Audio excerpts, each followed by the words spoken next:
Taste the Daily.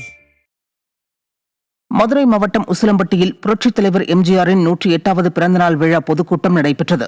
முன்னாள் அமைச்சரும் எதிர்க்கட்சி துணைத் தலைவருமான RB உதயகுமார் இதில் பங்கேற்று சிறப்புரையாற்றினார். இந்த கூட்டத்தில் முன்னாள் சட்டமன்ற உறுப்பினரும் கழக அமைப்பு செயலாளருமான மகேந்திரன் மற்றும் முன்னாள் சட்டமன்ற உறுப்பினர்கள் நீதிபதி மாணிக்கம், தவசி, தமிழரசன் மற்றும் AKT ராஜா ஆகியோர் உட்பட கழக நிர்வாகிகள் பலர் பங்கேற்றனர். நாமக்கல் மாவட்டம் திருச்செங்கோடு கருவேப்பம்பட்டி நால்ரோடு பிரிவில் புரட்சித் தலைவர் எம்ஜிஆரின் 108வது பிறந்தநாள் விழா பொதுக்கூட்டம் நடைபெற்றது. இதில் முன்னாள் சட்டமன்ற உறுப்பினரும் கழக பொதுக்குழு உறுப்பினருமான பொன் சரஸ்வதி பங்கேற்று சிறப்புரையாற்றினார்.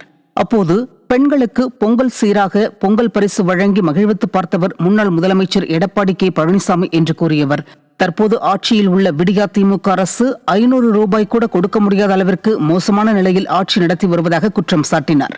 இக்கூட்டத்தில் கழக நிர்வாகிகள் மற்றும் பொதுமக்கள் என சுமார் 1000க்கும் மேற்பட்டோர் பங்கேற்றனர்.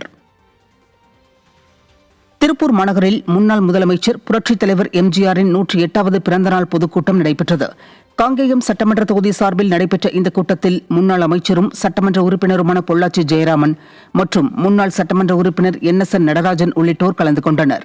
அப்போது பேசிய முன்னாள் அமைச்சர் பொள்ளாச்சி ஜெயராமன், 2026ஆம் ஆண்டு சட்டமன்ற தேர்தலில் கழக பொதுச் செயலாளர் எடப்பாடி பழனிசாமி முதலமைச்சராவது உறுதி என சூளுரைத்தார். திருவள்ளூர் மாவட்டம் பூந்தமல்லியில் புரட்சித் தலைவர் எம்ஜிஆரின் 108வது பிறந்தநாள் விழா பொதுக்கூட்டம் நடைபெற்றது.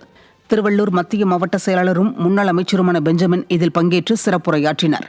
அப்போது பேசிய அவர், பணி முடிந்து வீட்டிற்கு நடந்து சென்ற பெண் போலீசிடம் மர்ம நபர்கள் செயினை பறிக்கும் அளவிற்கு சட்டம் ஒழுங்கு சீர்குலைந்து நம்மையெல்லாம் காக்கின்ற போலீசாருக்கே பாதுகாப்பு இல்லாத நிலை திமுக ஆட்சியில் உள்ளதாக தெரிவித்தார்.